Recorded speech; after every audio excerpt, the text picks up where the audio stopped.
우리 옆 사람들과 이렇게 한번 인사하겠습니다. 하나님이 우리를 택하셨습니다.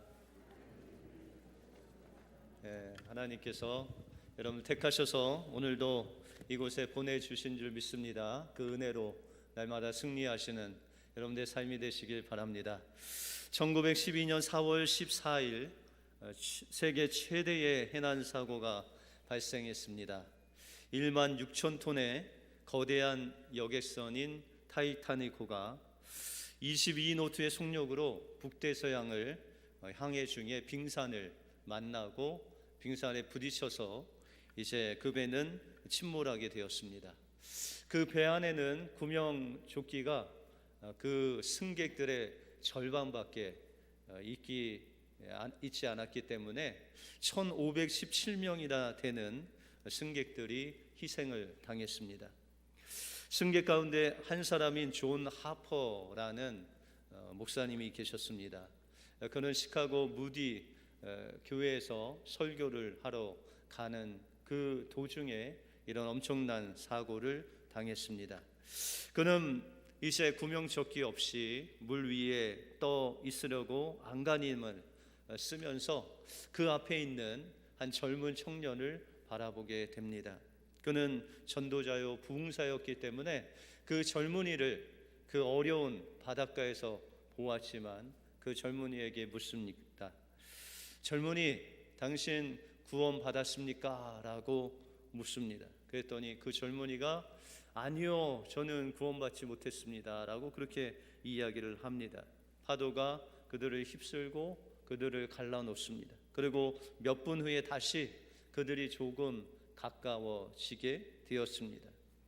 하퍼 목사님은 큰 소리로 다시 물었습니다. 하나님과 화해했습니까? 라고 물으니까 그 젊은이는 아직 못했습니다 라고 그렇게 외칩니다. 그리고 큰 파도가 그 하퍼 목사님을 휩쓸고 가고 더 이상 하퍼 목사님을 볼 수가 없었습니다. 그러나 이 젊은 청년은 구사일생으로 구원을 받아 며칠 후에 뉴욕에 있는 교회에 나와서 자신이 그 바다 가운데서 구원받은 간증을 했습니다. 그리고 맨 마지막에 그는 고백하기를 저는 존 하퍼 목사님이 마지막으로 구원시킨 구원자입니다 라고 그렇게 고백을 했다는 것입니다. 하퍼 목사님은 죽어가면서도 그의 인생에서 가장 중요한 것이 무엇인지를 알았습니다. 그것이 바로 예수 그리스도를 통한 구원, 영원한 생명이 가장 귀한 것을 알게 되었고, 그는 죽는 순간까지 그 구원받지 못한 젊은이에게 하나님의 말씀을 전할 때 그 귀한 메시지가 그 젊은이의 심령 속에 꽂히고 또한 그 심령이 주께로 돌아오는 놀라운 역사가 일어나게 되었다는 것입니다. 우리 또한 하나님의 은혜로 구원받은 인생입니다. 우리 인생에서 가장 중요한 것 바로 우리가 죄 가운데서 구원받았다는 그 사실 하나입니다. 그러므로 우리도 하퍼 목사님과 같이 그 영혼들을 향한 갈급한 심령으로 그 영혼들에게 하나님의 복음을 전할 때 그것이 우리가 생각하는 복음의 아주 진수를 전하지 않을지라도 예수 그리스도의 그 마음을 그들에게 전달할 때 하나님께서는 성령을 통해서 그 영혼을 주님께로 인도해 주실 줄 믿습니다. 이 은혜가 여러분들 삶 속에 충만히 임재하시기를 주님의 이름으로 축원드립니다. 오늘 본문을 통해서 하나님이 택함을 받은 사람은 누구고 또한 우리는 어떻게 이 하나님의 택함을 받을 수 있는가를 오늘 본문을 통해서 살펴보겠습니다. 먼저 우리가 하나님의 택함을 잊기 위해서는 예수님을 나의 왕으로, 나의 구원자로 영접해야 됩니다. 오늘 본문에 보시면 어떤 왕이 자신의 아들의 이제 혼인을 맞이해서 그 혼인 잔치에 사람들을 초대하는 그런 모습이 나옵니다. 그런데 이 왕이 사람들을 초대할 때 첫 번째 부류에게 초청장을 보내서 이제 초대를 하고 그들이 오기를 싫어하므로 이제 두 번째로 초청장을 보내서 다음 사람들의 부류를 그렇게 초청하는 두 번의 초청에 대해서, 청함에 대해서 말씀하고 있습니다.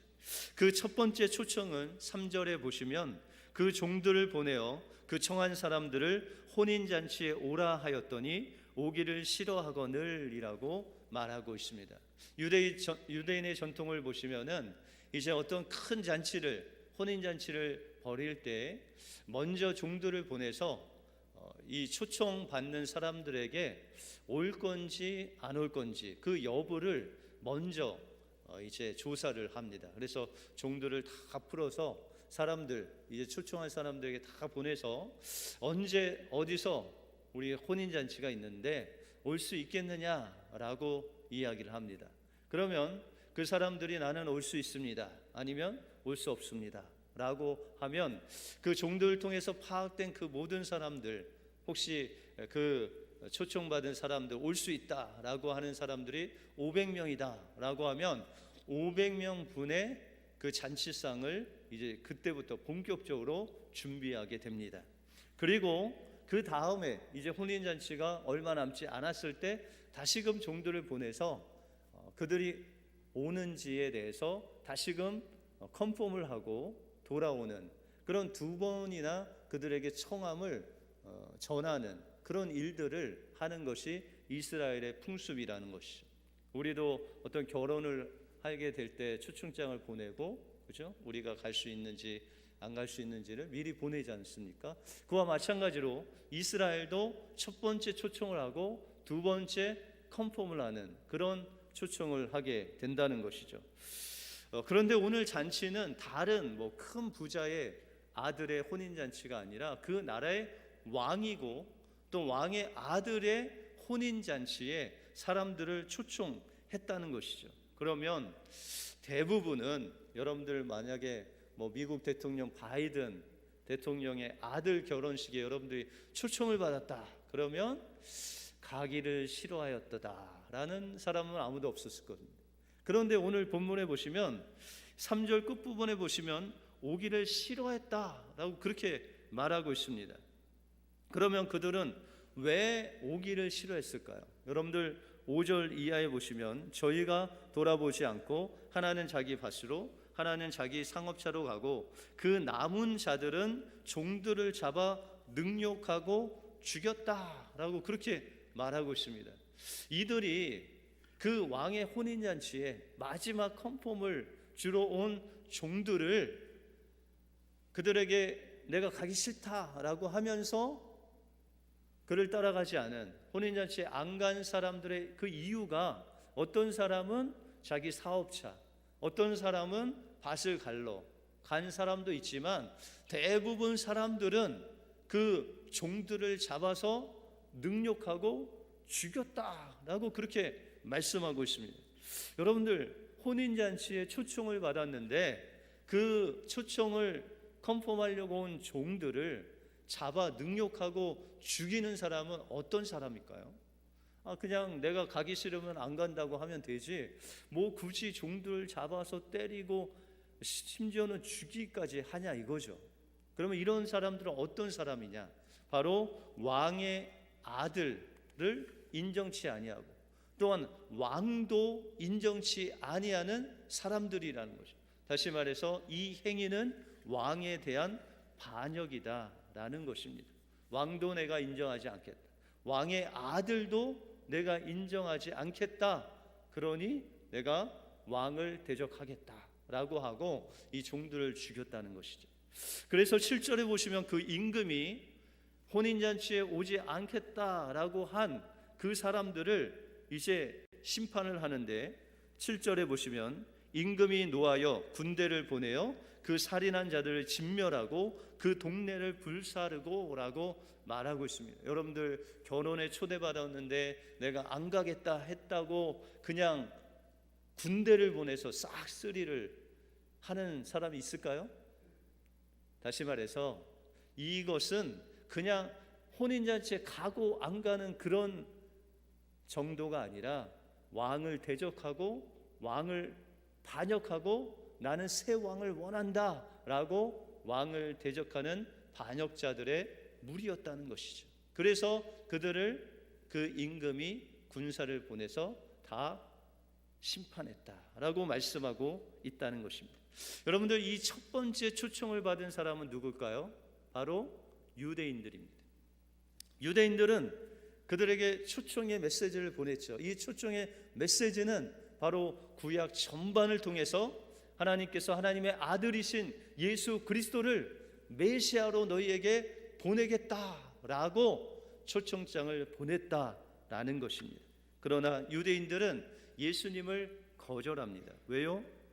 그들의 기대와는 다른 메시아였기 때문입니다.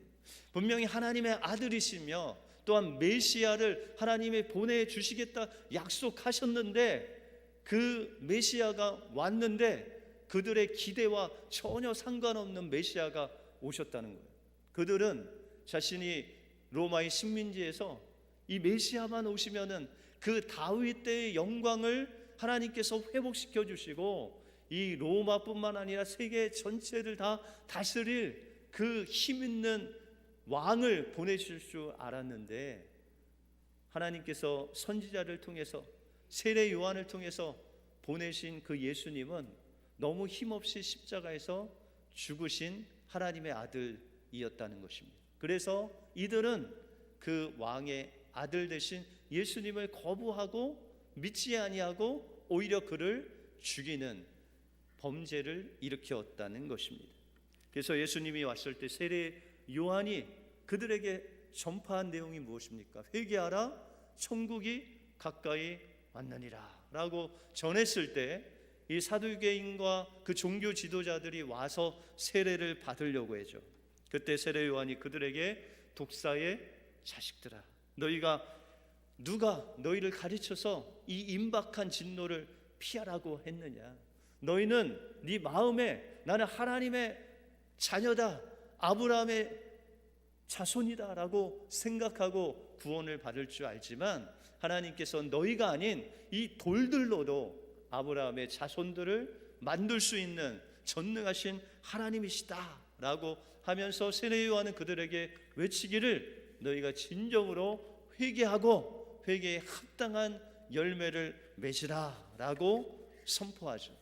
그때 이들은 그 세례 요한이 전한 예수 그리스도 메시아를 그 마음속에 영접하는 것을 거부하고 오히려 예수 그리스도를 십자가에 못 박는 죄를 범함으로 인해서 그들은 이 구원자 대신 예수를 통해서 구원을 받을 수가 없었다는 것이죠. 여러분, 오늘 마태복음 20장에 보시면 포도원 품꾼 이야기가 나옵니다. 그런데 일찍 온 품꾼들이 있었는데 그들이 유대인들이었죠. 그들은 아침 일찍부터 저녁 늦게까지 거의 하루 종일 일을 하고, 나중에 맨 마지막에 온 품삯을 받는 품꾼은 1시간만 일을 했어요. 그런데 주인이 이제 품삯을 주는데 맨 마지막에 온 사람을 불러서 품삯을 주는 거예요. 얼마를 줬을까요? 이 유대인들하고 약속한 거는 한 데나리온이었어요. 그런데 이 사람들은 거의 12분의 1 정도만 일을 했어요. 그러면은 우리 상식적으로 이 사람은 얼마 받아야 돼요? 12분의 1 데나리온 정도, 뭐 조금 넉넉하게 5분의 1 데나리온 정도 받으면 많이 받는 건데, 그 주인이 한 데나리온을 주는 거예요. 그래서 유대인들은 그러면 나는 더 큰 것을 받겠구나 라고 생각했는데 한 데나리온을 받은 것이죠. 여러분들, 이 한 데나리온은 예수 그리스도를 통해서 얻는 구원을 말씀하십니다. 그런데 유대인들은 그 예수 그리스도를 통해서 얻는 그 한 데나리온에 만족하지 않고 자신이 꿈꿔왔던 그 로마 군대들 다 멸하고 또 엄청난 그런 힘을 가진 그런 구원을 바라고 또 기다렸다는 것이죠. 그래서 그들은 한 데나리온을 받았지만 그것에 감사하지 못하고 오히려 하나님을 원망하는 자들이 되었다는 것입니다.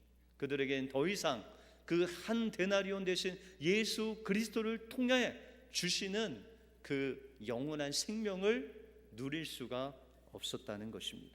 그러므로 하나님께서 택하시는 족속들은 바로 하나님께서 약속하시고 하나님의 아들 예수 그리스도를 통해서 우리에게 그 십자가의 은혜를 통한 구원을 우리 마음속에 영접하고 인정하고 그 은혜에 감사하는 그 모든 사람들에게 주시는 은혜다, 구원이다 라고 말씀하고 있습니다. 그러므로 여러분들은 바로 하나님께서 약속하신 그 예수 그리스도를 나의 구주로 영접하고 그 은혜에 만족하심으로 하나님께 택함을 입은 귀한 하나님의 사람들로 거듭나시길 주님의 이름으로 축원드립니다. 다음으로 택함을 입은 자가 되기 위해서는 구원에 오신 예수 그리스도로 옷 입어야 됩니다. 첫 번째 초청을 받은 사람들이 왕의 초청을 거부하자 이제 왕은 두 번째 사람들 부류를 이제 초청하게 됩니다. 여러분들 9절 이하에 보시면 사거리기에 가서 사람을 만나는 대로 혼인잔치에 청하여 오너라. 한데 종들이 길에 나가 악한 자나 선한 자나 만나는 대로 모두 데려오니 혼인 자리에 손이 가득했다라고 말씀하고 있습니다. 여러분들 이제 두 번째로 이 왕이 사람들을 초대하는데 어떤 사람을 초대할까요? 사거리에 나가서 만나는 누구든지 데리고 오라는 거예요. 여러분들 구원의 어떤 대상이 정해져 있지 않는 거예요. 하나님이 미국 사람을 사랑해서 미국만 구원하는 것이 아니라 또 한국 사람만 좋아하셔서 한국 사람만 초대하는 것이 아니라 모든 민족, 모든 인류에게 동일하게 혼인잔치에 올 수 있는 초대장을 주셨다는 거예요. 두 번째는 거기에 중간에 보시면 종들이 길에 나가 악한 자나 선한 자나 만나는 대로 모두 데리고 왔다. 여러분들 천국은 죄 있으면 들어갈 수 없죠. 악한 자는 들어갈 수 없죠. 아닙니다. 오늘 본문에 보시면 악한 자나 선한 자나 만나는 대로 다 들어오라는 거예요.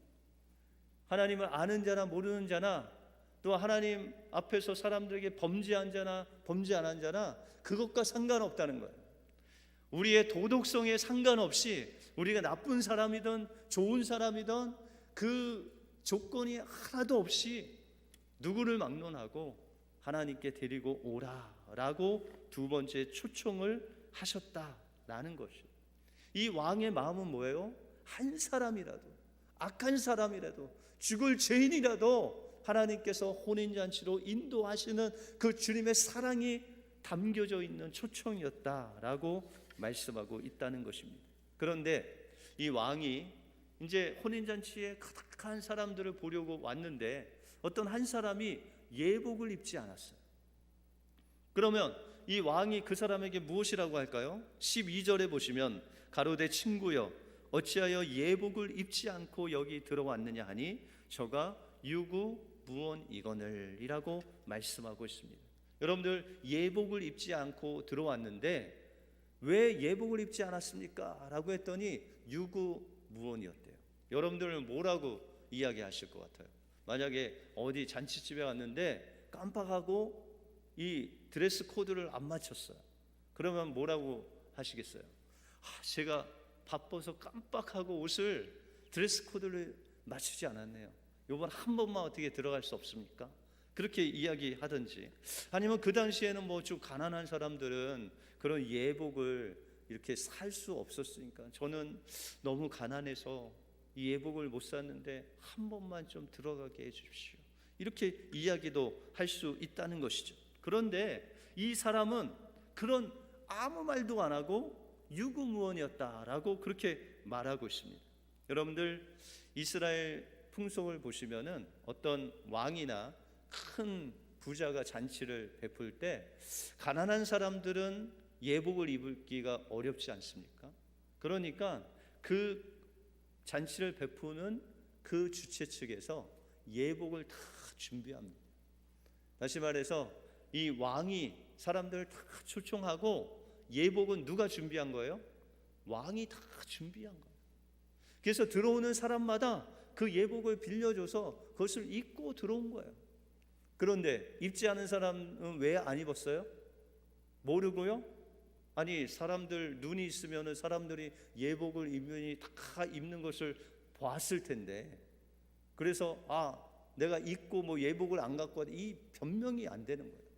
그러니까 이 사람은 어떤 핑계를 대도 내가 옷이 없어서 그냥 왔습니다, 내가 깜빡 잊고 옷을 안 갖고 왔습니다, 이런 모든 핑계가 왕 앞에서는 될 수가 없었다는 것이죠. 그래서 입이 있어도 말하지 못했다. 그런데 이 왕이 예복을 입지 않은 사람을 어떻게 했을까요? 야, 입고 와라 하지 아니하시고 밖에 내보내서 이를 갈며 슬피 움이 있다. 혼인잔치에 들어오지 구원받지 못했다는 거예요. 왜 그랬을까요? 여러분들, 이 예복을 입지 않은 사람은요, 의도적으로 옷을 입지 않았다는 거예요.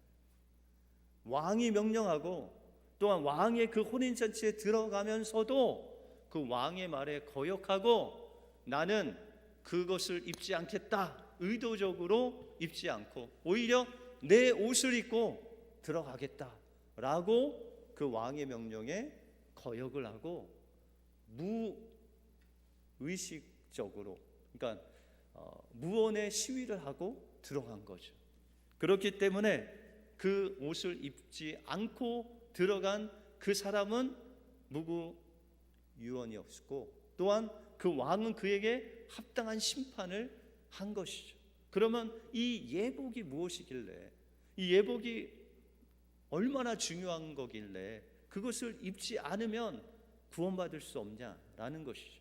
여러분들, 이사야서 61장 10절에 보시면 내가 여호와로 인하여 크게 기뻐하며 내 영혼이 나의 하나님으로 인하여 즐거워하리니 이는 그가 구원의 옷으로 내게 입히시며 의의 겉옷으로 내게 더하심이 신랑이 사모를 쓰고 신부가 자기 보물로 단장함 갖게 하였도다 라고 말씀하고 있습니다.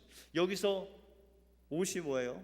예복이 뭐예요? 우리의 구원의 옷이라는 거예요. 의의 옷이라는 것이죠. 이 옷을 입어야 우리가 구원을 받을 수 있다라는 것입니다. 그러면 이 옷이 무엇일까요? 로마서 13장 14절에 보시면 오직 주 예수 그리스도로 옷 입고 정욕을 위하여 육신의 일을 도모하지 말라라고 말씀하고 있습니다. 여기서 옷은 바로 예수 그리스도라는 거예요. 예수 그리스도를 믿음으로 주님께서 구원의 옷을 입혀 주신다는 것이죠. 그러므로 이 예복은 예수 그리스도를 통과하지 않으면 입을 수 없는 구원의 옷, 의의 옷이다라고 말씀하고 있다는 것입니다. 그래서 우리가 기도를 할 때도 우리가 주님의 보혈을 의지해야 돼요. 왜요? 우리가 예수 그리스도를 옷 입기 위해서. 그리고 예수 그리스도를 옷 입고 주님 앞에 나가서 누구 이름으로 기도해요? 예수 이름으로 기도하죠. 그것이 바로 의의 옷이다라고 말씀하고 있다는 것입니다. 그러므로 예복인 예수 그리스도를 믿음으로 그 구원의 옷을 입지 아니하고 의도적으로 그것을 거부하면 그 사람은 구원을 받을 수 없다라는 것입니다. 그러므로 우리는 예수 그리스도를 날마다 옷 입고 예수 그리스도로 날마다 하나님 앞에 나가 하나님의 그 풍성한 은혜를 구해야 된다는 것입니다. 베스트셀러 작가인 데이비드 케이프라는 목사님이 계십니다. 그는 베스트셀러인 예수를 위한 바보라는 책을 써서 베스트셀러 작가가 되었습니다. 그런데 그 목사님은, 이 케이프 목사님은 남아프리카의 큰 교회를 섬기는 목사님이셨습니다. 그런데 어느 날 하나님께서 기도 가운데 하나님의 음성을 들었는데, 야 케이프야, 너 그 목회를 내려놓고 내가 명령하는 십자가에 대야를 만들어서 전 세계를 다니면서 사람들의 발을 씻겨주는 사역을 해라 라고 그렇게 말씀하시는 것입니다. 그래서 이 목사님이 목회도 잘하고 있고 성도도 많고 또 해야 할 일은 많은데 또 가족도 있고 자녀들도 있는데 하나님께서 이것을 다 내려놓고 전 세계를 다니면서 발 씻는 사역을 하라. 그래서 처음에는 도저히 이해가 안 됐어요. 그래서 그가 무려 14개월 동안 이 하나님의 음성을 확증하기 위해서 이게 정말 하나님의 뜻인지 하나님이 말씀하시는 건지를 하나님 앞에 기도하며 나갔습니다. 근데 14개월 만에 하나님께서 그 마음에 확신을 주셨어요. 그것이 내 뜻이다 라는 확신을 가지고 14개월 만에 이제 목회를 정리하고 트레일러를 사서 물탱크를 넣고 이제 가족과 함께 사람들의 발을 씻기로 다녔습니다. 경제적으로 쉽지 않은 상황이었는데 아내 캐롤과 그 자녀들을 트레일러에 태우고 목사님은 그 대야가 달린 저 십자가를 가지고 다니면서 주께서 명령하신 곳이라면 세계 곳곳에 다니면서 발을 씻겨주는 사역을 했다는 것입니다. 때로는 오물이 떠나디는 그런 하수구에 있는 그 가난한 사람들에 가서 무릎을 발을 씻겨줄 때 그 가정이 막 회복되는 놀라운 역사가 일어나고, 어느 곳에 갔더니 문둥병자가 있길래 그 나병 환자의 발을 씻겨줄 때 그의 병이 치유되고, 어떤 곳은 마약과 또한 알코올로 중독된 자들이 막 많은 그곳에 신음하는 자에게 주님의 이름으로 발을 씻기고 복음을 전할 때 그들이 마약에서 알코올에서 그 중독에서 벗어나는 놀라운 역사가 일어나기 시작했습니다. 소외되고 사람들에게 욕을 얻어먹는 그런 사람들의 발을 씻겨주고, 우리가 잘 아는 NBA 스타들, 심지어는 어떤 나라는 대통령에게 가서 대통령의 발을 씻겨주면서 하나님의 복음을 전하게 할 때 하나님의 놀라운 구원의 역사가 일어나게 되었다는 것입니다. 그런데 이렇게 하나님의 인도하심을 따라 복음을 전하고 발을 씻겨주는 일을 할 때 엄청난 환난도 그에게 닥쳤다는 것입니다. 그 한 대목을 보면 케이프 목사님이 혼자 가정을 놔두고 복음을 증거하면서 다니다가 7명의 불량배를 만났다고 합니다. 그들은 이 목사님을 붙잡고 어떤 어두운 창고에 들어가서 문을 잠그고 목사님을 폭행하려고 하는데, 이 목사님이 기도를 하면서 하나님, 제가 이곳에 끌려와서 혹시라도 죽어도 제가 후회하지 않습니다. 하나님께서 이렇게 인도하시고 제가 하나님께서 맡겨주신 사명을 다하는 것에 제가 후회하지 않겠습니다 라고 기도하면서 하나님, 저를 좀 도와주십시오 라고 그렇게 기도를 했습니다. 한 불량배가 다가와서 이제 몽둥이로 목사님을 때리려고 한 순간 성령님께서 이 목사님에게 지혜를 주셨어요. 그 불량배가 과거 1년 동안 지은 모든 죄를 알게 하시는, 그래서 목사님이 그 불량배에게 너 1년 전에 이런 죄도 짓고 네가 사람들 때리고 돈을 뺏고 누구의 그 어려움을 당하게 했지 않느냐고 이야기하자 그 때리려고 하는 불량배 청년이 뒤로 그냥 나가 자빠졌습니다. 또 두 번째, 세 번째, 그 7명의 모든 과거의 그 잘못한 것들을 성령께서 알려주셔서 또 목사님이 말하는 그 순간에 그 7명이 모두 목사님 앞에 무릎을 꿇고 회개하는 놀라운 역사가 일어나게 됩니다. 그리고 목사님은 그들에게 복음을 전하고 그들을 죽기로 인도하는 그 발 씻는 사역을 지금까지 20년 동안 하면서 수많은 각계각층의 사람들을 주님께로 인도하는 영혼 구원의 사역을 하고 계시다는 것입니다. 세상 사람들은 천국에 가기를 원합니다.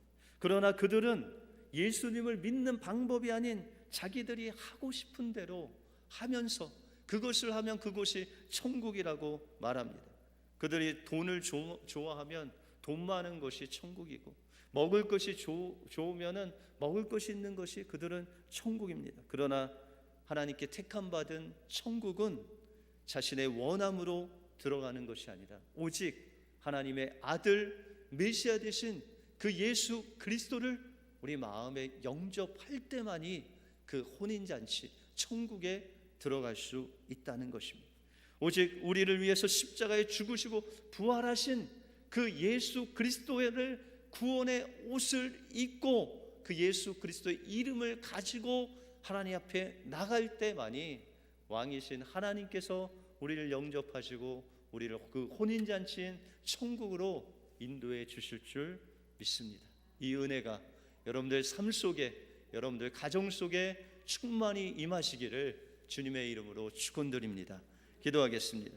하나님 감사합니다. 오늘 말씀을 통해서 우리가 택함 받기 위해서는 왕의 아들이신 예수 그리스도를 메시아로 우리 마음속에 영접할 뿐만 아니라 우리의 구원의 옷이시고 의의 옷 대신 예수 그리스도를 우리 마음속에 영접하여 그분을 메시아로 구원자로 영접할 때 우리가 구원의 옷을 입고 주님의 그 천국 잔치에 들어갈 줄 믿사오니 우리 은혜교회 모든 성도들 택함 받은 자들이 정말 예수 그리스도를 영접하고 예수 그리스도로 옷 입고 날마다 주님의 복음을 전함으로 인해서 하나님의 나라에 택함 받은 자가 되어서 하나님께 영광 돌리는 귀한 하나님의 자녀 되게 하여 주시옵소서.